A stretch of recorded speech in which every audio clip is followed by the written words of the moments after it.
Next, we have iPhones will be able to speak in your voice with only 15 minutes of training. This is a little more crazy. So this is one of Apple's new accessibility features that we're probably going to hear more about at WWDC, but they previewed some of their stuff, and this is one of the things they did. So you would go in your iPhone accessibility features and you would start training it. And with that, it would learn your voice and then be able to speak to you in that voice after about 15 minutes of training.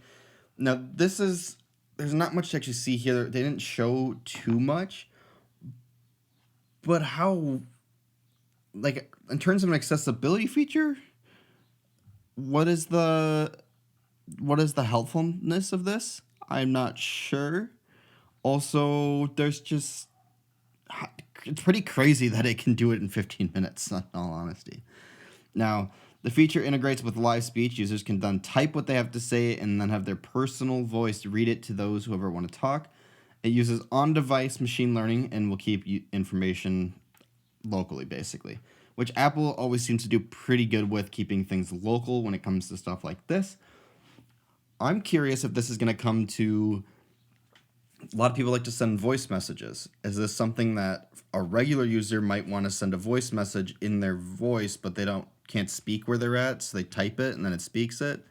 Or can you just set that as like your contact so people could have like your messages always read as if it was you speaking? Like, that would be kind of weird or cool or both.